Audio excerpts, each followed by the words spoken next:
Morning. How are you this morning? It is a Sunday morning. Thanks for your company. Lots that we're going to be talking about over the course of the next 3 hours. We're going to be discussing in a moment the legalities, the moralities, and many of the conversations around the idea of misgendering someone. This is after the row this week between the broadcaster India Willoughby and the author JK Rowling. And one of the front pages we were just stretching to get this morning, asking, especially in the context of the death of Brianna, about the need for more kindness in this debate. So we'll talk about that over the course of the next hour. So, morning, you will have seen this week, if you are online, the big row that has taken place between India Willoughby, the broadcaster, and JK Rowling. India Willoughby ended up reporting JK Rowling to the police because JK Rowling referred to India as a he. So therefore, India Willoughby, bearing in mind, has gone through the transition surgery, is legally recognised via her passport as a woman, has said that this was a hate crime. So, interesting conversations that have taken place online since then. Some rather toxic, it has to be said, but she's gone to the police. She said to the police that she wants this recorded as a hate crime. The police have said, well, actually, no. This is not a hate crime. This is a non-crime hate incident. And actually, you don't have a leg to stand on when it comes to hate crime. However, if you were a different protected characteristic, this is according to India Willoughby's timeline, by the way, so this is apparently what she was told by the police. If you had a different protected characteristic, then perhaps there would be the intent of a hate crime there, but this will just be recorded as a non-crime hate incident.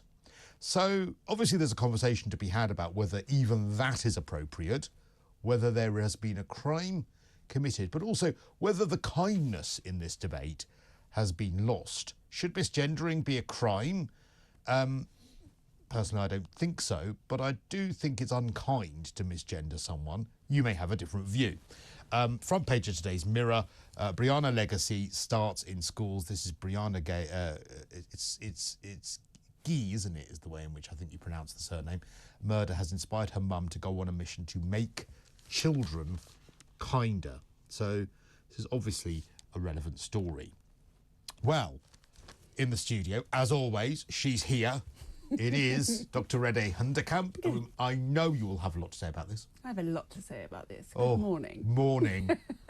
I'm getting looks already. I can feel she's looking through me. But before we debate all of this, and we debated with Zoe as well, we've got Zoe Chowney coming up as well, who is a broadcaster, to talk about this. We've kept you, Paul Britton, the criminal barrister, because I thought it would be interesting. I've been hooked in. You've been dragged back in. We don't let you go. Because I thought it would be interesting from a criminal barrister perspective to hear about the differences in the thresholds for what is constituting a hate crime, what constitutes a hate incident, and where misgendering falls from a legal perspective in all of that. Well, transgendering is a protected characteristic. The law does recognise 5 protected characteristics. One of them is transgender identity, race, religion, sexual orientation, and disability would be the other recognisable ones. So India was probably right to have reported it to the police, and I don't know why the police haven't pursued it, because they are under the Crime and Disorder Act, which is what deals with these sort of offences. If it is a definition that if the victim perceives it as hostile, then it is an actionable offence. However, what is considered unfriendly or hostile is something that will need to be defined probably by the Crown Court. And we talked about earlier an employment law case, but the problem with the employment tribunal is that law is not binding on the criminal courts. Well, just to read what India Willoughby says about this, and by the way, we did invite India Willoughby onto this programme to talk about it, but we were... She blocked you. We were declined, and also we were told that she hoped TalkTV closed. But it was a very polite email. even though I'm covered by one of the protected characteristics, in brackets, gender reassignment, and I am legally recognised as a woman/female, to constitute a hate crime, you have to prove hate and a crime as two separate components for a comment made online. Whilst JK Rowling's tweet met the criteria for hate, it did not cross the threshold of a crime, i.e. vandalism to my property, physical assault, etc., meaning it didn't meet the full requirement for prosecution as a hate crime, but it did meet the threshold to be officially recorded by the police as a non-crime hate incident. Hurty feelings. Yeah, as which some people would object to that being on their record altogether. So I don't think that's right. Okay, interesting. Why? I wonder if the police have just tried to dispose of it early on because they don't know what they're doing. It's you know, what you have to do is show that you have to demonstrate there was some hostility, or secondly that it was motivated by some hostility in regard to one of those 5 protected characteristics recognised by law, and transgender identity is one of those. But as I said to you outside, who defines what is hostile?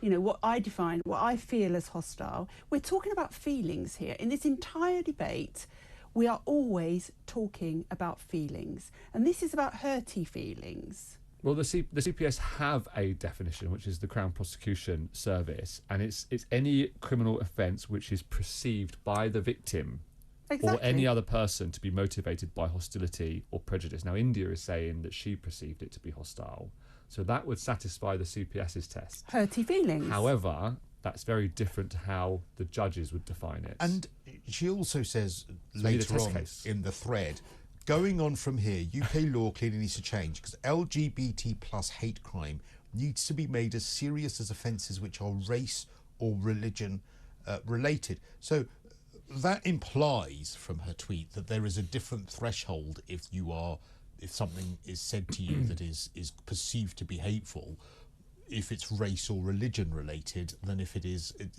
LGBT plus related. And yet our streets are filled every weekend with people shouting offences which are offensive to the Jewish people in this country. But we're not seeing one non-crime hate incident being recorded for those, are we? Those hurty feelings don't count. So what India says is materially provable wrong.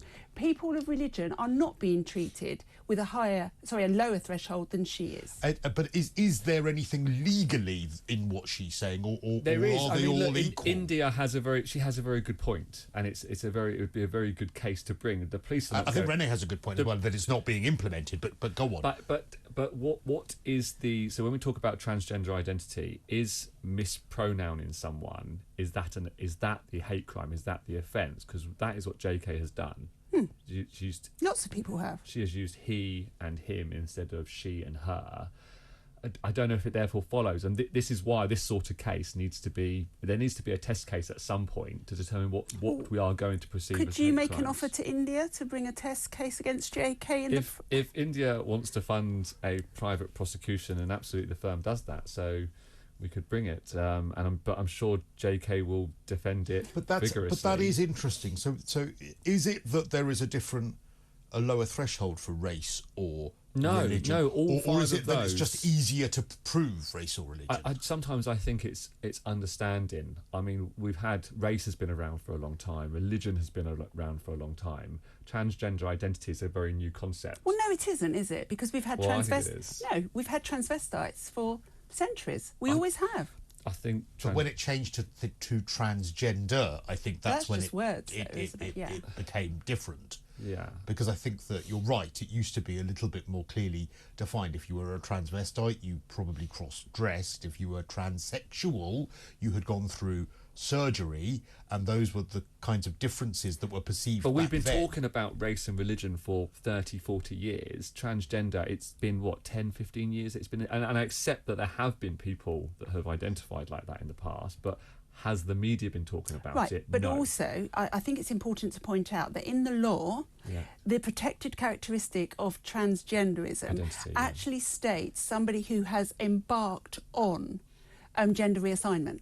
That's what it actually says. That's right, yeah. The majority of men who identify as women do not have gender reassignment. Well, I think that's The where majority. India has a certificate. Yes, India has, but the majority don't. But I think it's actually since that change that this debate has become so toxic. We need because to when actually abolish the Gender Equality Act. When it used to be, I love the little grenades you're throwing. I will pick up one of those grenades in a moment. But when it used to be much more, I suppose, medicalised, and when it used to be much more clearly defined, you have been through the surgery and now that is what you are, as opposed to this is how I feel. I would like a certificate to say that I feel like I'm a different... Fancy having to get a certificate. I find that bit quite wrong and offensive. You know, it's like you and I having to get a certificate to say that we're gay.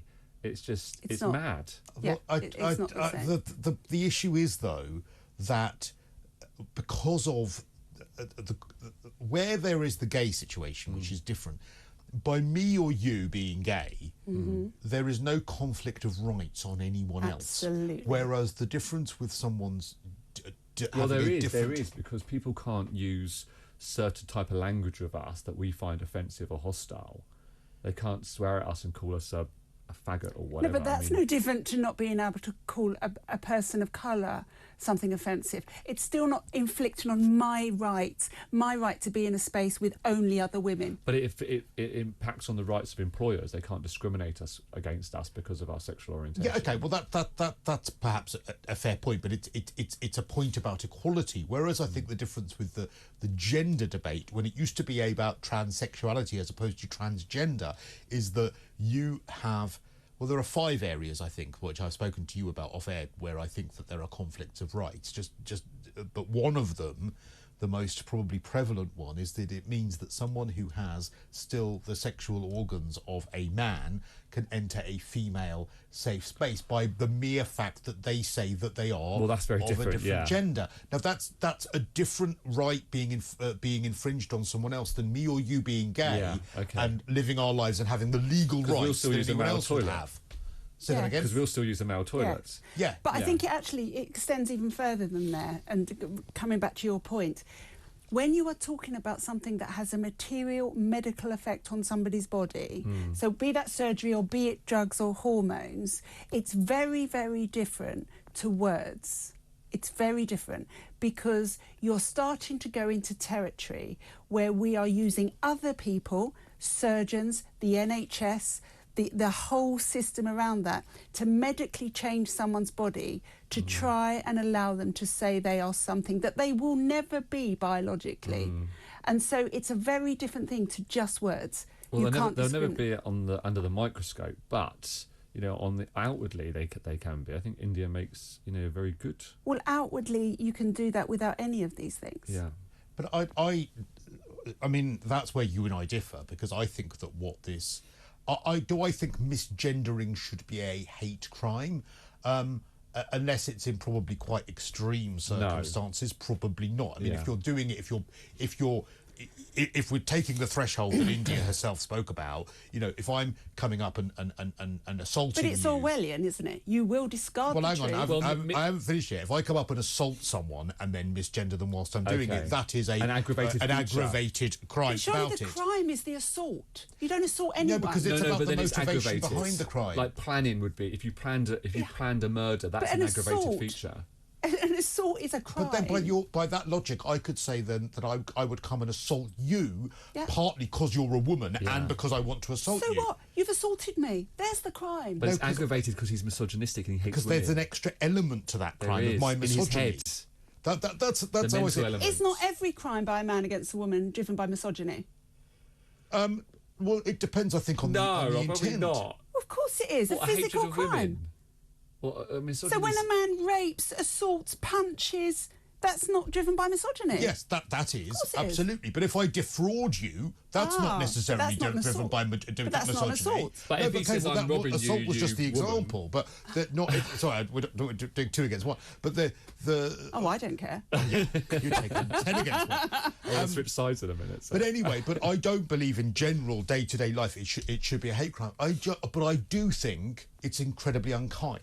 And I think in the temperature of this debate, both sides, by the way. I don't just say that the gender critical side is being unkind. I think that many of the trans activists are also horrifically unkind. If actually you go back to some of the things India Willoughby has said about JK Rowling, they're absolutely repellent as well. But then we raised the point this morning, and you gave me a very interesting answer, which I thought was actually, we raised the point that if we insist on everybody is kind, we get to the point where we stand in a court of law with a victim of a sexual crime, and she has to say she raped her with her penis.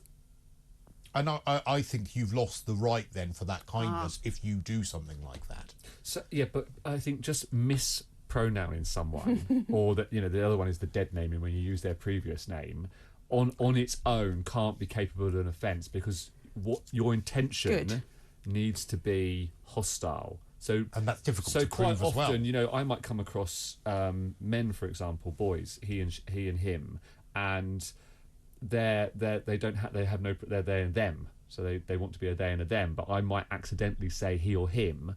I shouldn't automatically be committing an offence under the law, because my intention is, because you used correct grammar. I've had 40 years of my life of men being he and him, and women being she and her, and it's a slip of the tongue. Of course, if I thought about it hard enough, I would say they and them. Would you? I wouldn't. I would for them. Yeah, because I don't believe you. I think you would. I wouldn't use they or them.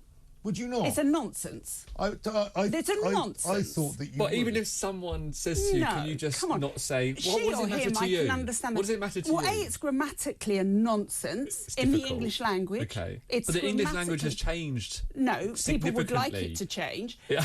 Absolutely not. They or them. Do you know what? This non-binary business is a nonsense, just in the words non-binary, because they're using the word binary. Yeah, so they're accepting there are two differences, but now suddenly they're nonsense. By the way, I do think some of it has gone too far, and I do think, just to pick up on your point, if you do, you know, I do it with Sam Smith all the time, and I try and remember to call them a them, but I never do, and then I sort of joke that everyone's non-binary. So I do think there's a lot of See, I would make that mistake. You say Sam Smith, and I say, what's he doing? Yeah, exactly. And I don't think that. I think if your intentions are good and you're a kind person, because I think some people from the activist community would like to see you prosecuted for that. I think that's nonsense. Yeah. But I think in a world of kindness, it's nice to try to remember to do that. I know you disagree, but I think it's nice to do that. No, I don't disagree. And you know, we're going to have Zoe on later, who she's coming on now. always call us she, of course, and respect. Because you know why? Because she's been respectful to me. I respect what she's done. So then that goes back on what you just said. If I said to you, I'd like to be they, and when you try and remember, you'd say no. I think Rennie just doesn't want it shoved down her throat and made to feel like she's doing something wrong.